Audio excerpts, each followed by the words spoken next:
Hi guys, today we are going to cover the last topic under the international business environment, which is the economic environment. Previously, we have covered and explored the main types of political and legal system around the world. We also examined political risks and government intervention in trade. In today's topic, we will discuss on various aspects of the economic environment. There are 5 learning objectives.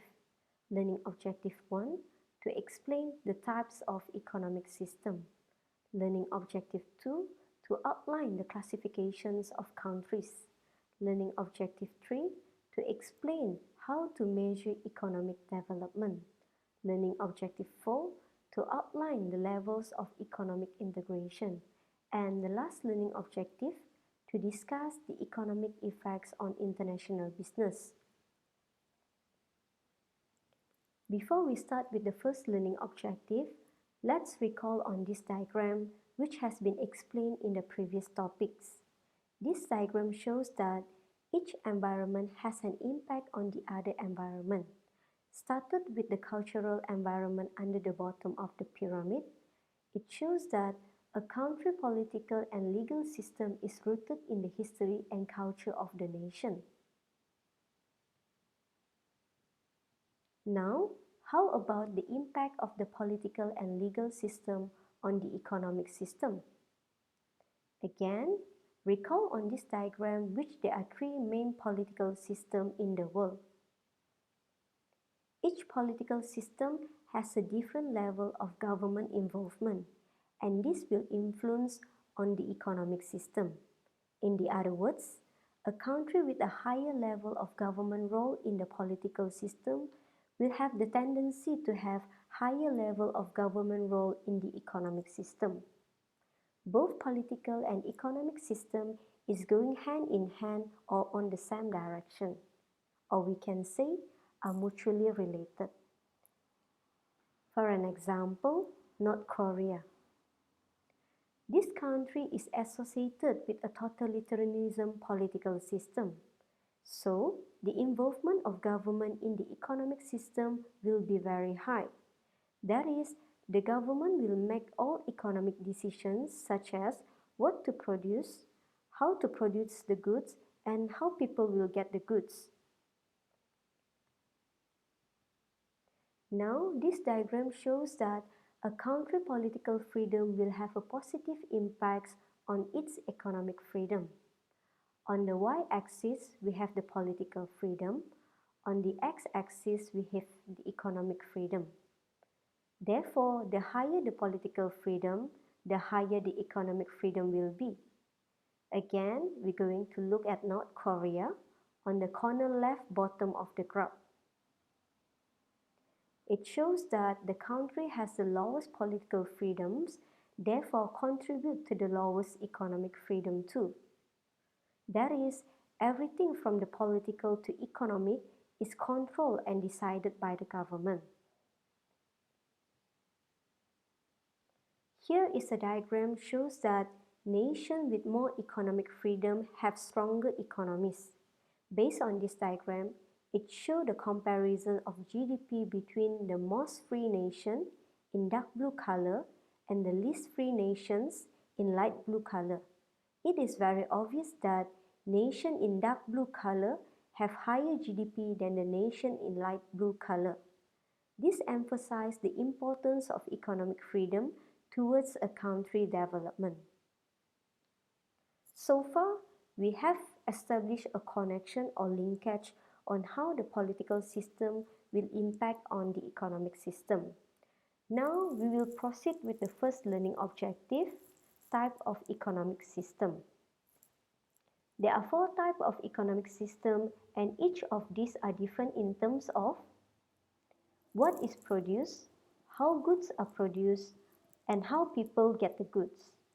And the 4 types of economic system are traditional economy, common economy, market economy, and the last one, mixed economy. The most basic economic system is traditional economy. What is produced in this economy is based on what people need to survive. People need food, shelter, and tools to survive. How goods are produced is based on people know-how and skill in farming, hunting, and gathering. People will get the products or what they want either by making their own, share or trade with others. This is quite similar with barter system when two people exchange or trade between them. For an example, Jason with apples want to exchange a chicken with Mr. Ho. Both has to give their consent in order to make the exchange or trade happen. Now we move to the next economic system, command economy. Based on the name, you will have an idea that this economic system runs based on a command basis. But who will be in command? Let's see. What is produced is based on government decisions. How to produce also based on government decisions. And lastly, how people will get the product also based on government decisions. Basically, everything under this economy is commanded by the government. People will not have their say in this economic system. Anyway, the command economy, also known as centrally planned economy. For market economy, what is produced is depends on whatever people are willing to sell and buy. Business owner will determine how goods are produced, and how people will get the products is determined by how much a person is able or willing to pay. Thus, we can see that this economy is a total opposite of the command economy, which no government involvement at all. Everything is decided by the market forces, that is, supply and demand of people. So, we can summarize that the command economy is government oriented and the market economy is people oriented. Now, how about a mixed economy? This economy basically is governed by both the government and people. That is, government will regulate and control certain economic sectors that are considered important to national security and long-term stability, whereas the people are free to buy and sell as long as it is under legal regulation. For instance, in Malaysia, the government gives protection to local manufacturers such as Proton and Perodua by imposing high tariff on imported vehicles. This is to ensure the survivability and competitiveness of local manufacturers. Now we move to the classification of countries, and this classification is based on the economic development of a country. We will be discussing on how to measure economic development in the following learning objective. So, there are three classifications of countries, which are developed, newly industrialized, and developing. Countries that are classified as developed are highly industrialized, highly efficient, and people enjoy a high quality of life. In addition, people receive the finest healthcare and benefit from the best educational system in the world. Examples: Australia, Canada, Japan, New Zealand, the United States, and all Western European nations. The next one, newly industrialized countries or NIC. These countries refer that they have recently increased the portion of their national production and export derived from industrial operation. These NIC also in the process or transition to become developed countries, but they still have a long way to go. And bear in mind that these countries also known as developing countries, but they perform much better than the rest of developing countries, and they have become the rising of emerging market among the other developing countries. NIC mainly located in Asia and Latin America. such as Asia for Tigers, refer to South Korea, Singapore, Taiwan and Hong Kong. BRICS refer to Brazil, Russia, India, China and South Africa, Malaysia, Mexico, so on and so forth. For developing countries, they often have known to have poor infrastructure and extremely low personal income. They also rely on one or a few sectors of production, such as agriculture, mineral mining, or oil drilling.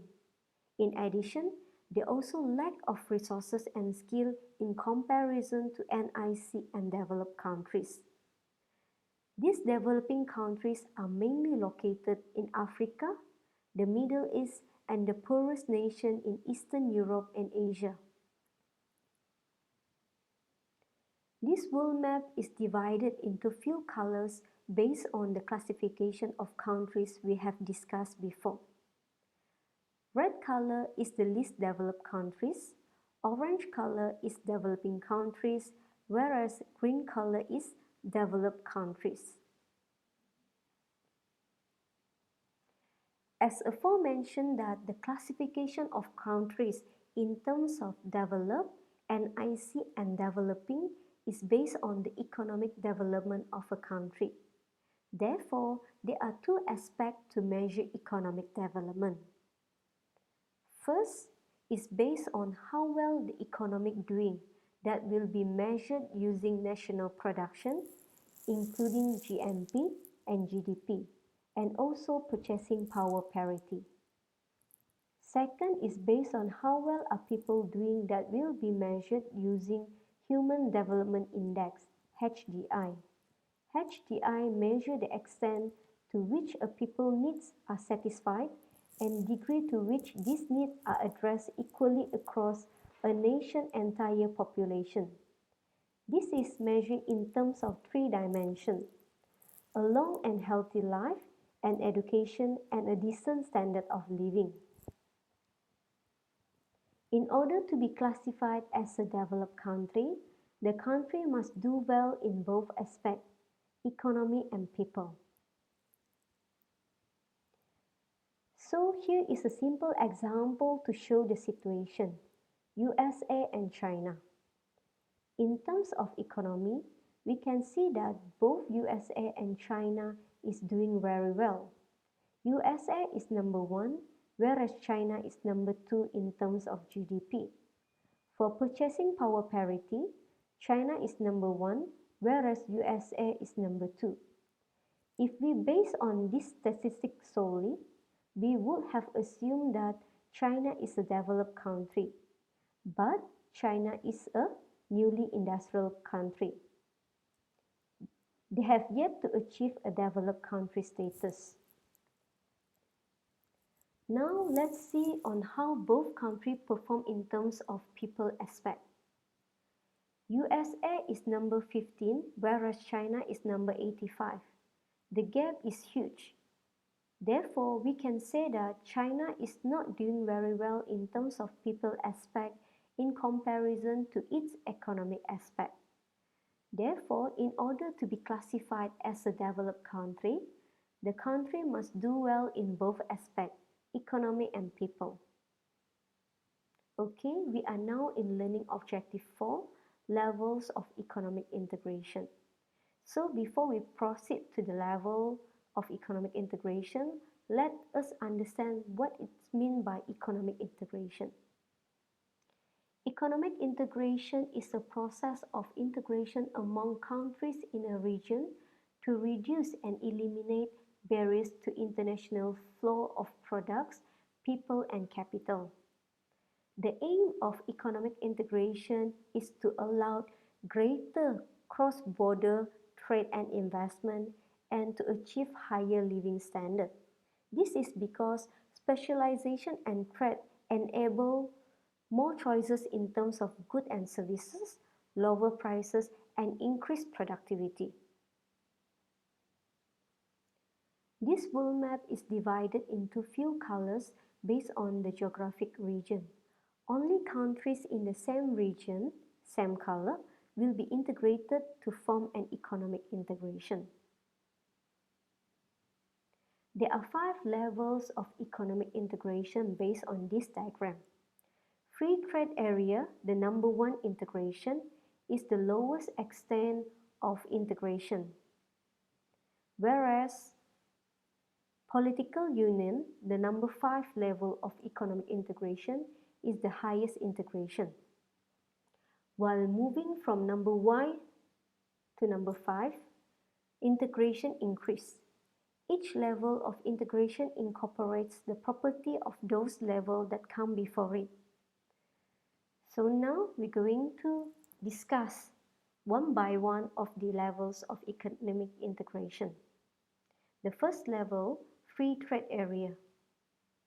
Under this level of economic integration, countries remove all barriers to trade among members, with each nation determining its own barriers against non-members. Policy differ greatly against non-members from one country to another.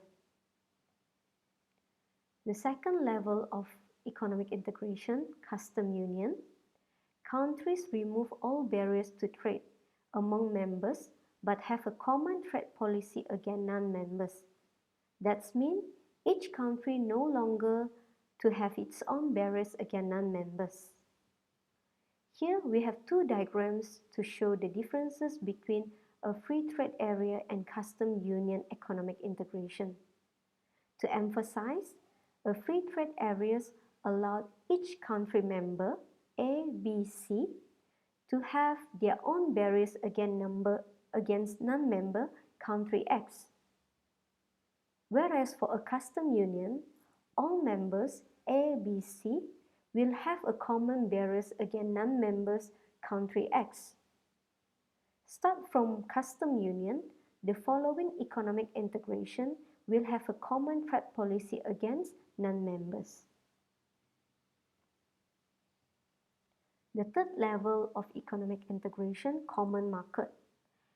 Countries remove all barriers to trade and the movement of labor and capital among themselves, but they also have a common trade policy against non-members.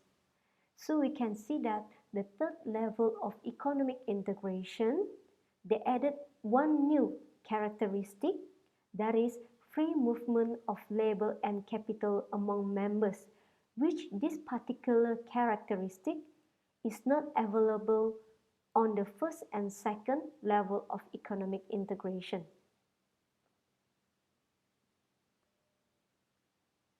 The fourth level, economic union. Countries remove all barriers to trade and the movement of labor and capital, and also have a common trade policy against non-members and coordinate their economic policy. So again, this particular level of economic integration added something new, a new characteristic in comparison to the previous one, which is coordinate all members' economic policies. That is, members will probably have same currency, fiscal policy, so on and so forth.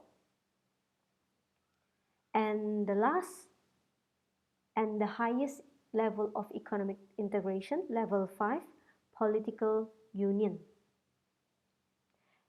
Basically, under this economic integration, countries remove all barriers to trade, free movement of labor and capital, coordinate all members' economy and political policy, and set a common trade policy against non-members. The additional characteristic under this economic integration is political policy, which this characteristic is not available in the previous level of economic integration, economic union. So this is the summary of each of the level of economic integration, and the example of free trade area showing in the diagram is NAFTA. Custom union, we have Mercosur and ASEAN-COM. In this diagram, there is no example of common market, but we have the example for economic union, which is European Union. And by the way, European Union is the only example of economic union in the world. Whereas for the political union, we yet to have any example or countries involved in this economic integration.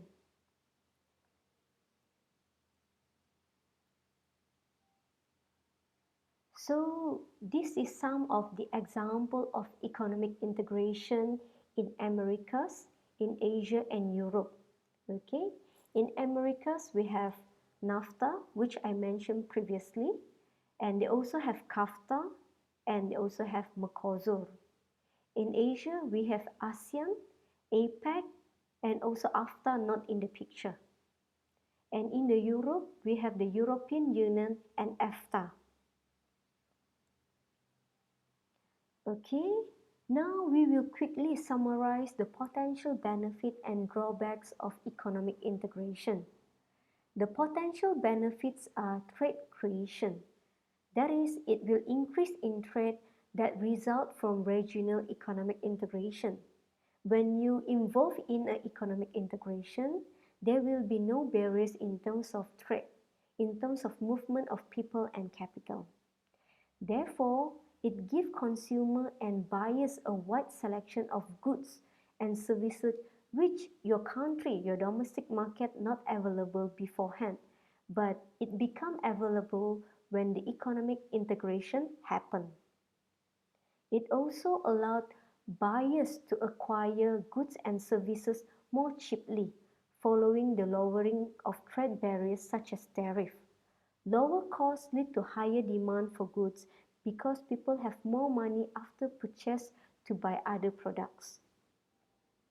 And the second potential benefits is greater consensus because a group of countries are working together. When you are working together, you will have greater consensus rather than you working individually. In terms of political cooperation, a group of countries that are working together can have a significantly greater political weight than countries have individually. And regional integration also able to expand employment opportunity by enabling people to move from one country to country for work to earn a higher wage, higher salary. However, despite of this potential benefit, there are also some potential drawbacks. The first of all will be trade diversion, which result in reduced trade with a more efficient non-member nation in favor of trade with a less efficient member nation. In other words, you have to favor the member in the economic integration rather than the non-member, although the non-member perform effectively than the member. The next one is shift in employment. This is because economic integration eliminates barrier to trade. So, the producer of a particular good or service will be decided by relative productivity. So, industry will require unskilled labor will shift production to low-wage nation within the same economic integration. This is what happened in the United States. They're having the integration and basically the job in the US relocate to Mexico because the cost for labor is quite low compared to in the US. And the last one, loss of national sovereignty. This is because higher level of integration require countries to surrender more sovereignty. For example, political union requires nations to give up a high degree of sovereignty in foreign policy. Hence, until now, we yet to have any country in a geographic region in developing a political union. As mentioned briefly previously, we yet to have any example of political union to date. Last, we will discuss the economic effects on international business. First, a country with higher economic development will lead to higher living standard. Therefore, people will have higher purchasing power to buy goods and services, thus rendering a potential country to do international businesses. Next, a country with higher economic development also provided better employment opportunities, which people will have a better living and eventually will lead to higher demand on goods and services. A country with a higher economic development also provides a greater business confidence to outsiders, to foreign companies, because the country will have better infrastructure which attract foreign companies to do business in the country. Also, a country with a good economic development will for sure attract foreign investment too. So, we have covered all 5 learning objectives. Let's recap on what we have covered so far. What are the 4 economic systems? The 4 economic systems are the traditional economy, command economy, market economy, and mixed economy. Which economic system has the highest involvement of government? Command economy is the economic system that has the highest involvement of government. Basically, under the command economy, all decisions in terms of what to produce, how to produce, and how people get the goods will be based on government decisions. Which economic system depends on market forces, demand and supply? Market economy is the economic system depends on the market forces. That is, people are free to buy and produce what they want. It will be governed by demand and supply. What are the 3 categories of country development? The 3 categories of a country development are developed, newly industrialized, and developing. How do we measure a country development? We measure a country development in terms of 2 aspects. In terms of the economy and also the people. And in terms of the economy, we using national production and also purchasing power parity as the measurement. And in terms of the people, we're using Human Development Index. What is a regional economic integration? It is a process of integration among countries in the same region or in the same geographical region to reduce or eliminate barriers to the international flows of product, people, and capital. How many levels of economic integration that we have? We have 5 levels of economic integration. So we can see that the first level is free trade area, the second one is custom union, the third one common market, the fourth one economic union, and the last one political union. Which is the highest economic integration? The highest one will be political union and the lowest one will be free trade area. Example of free trade area integration, there will be a few. NAFTA, AFTA, EFTA are the example of free trade area. And economic union, we only have one example, European Union. So here is the link for some practice on this topic. That's all for now. See you in the next topic. Thank you. Bye-bye.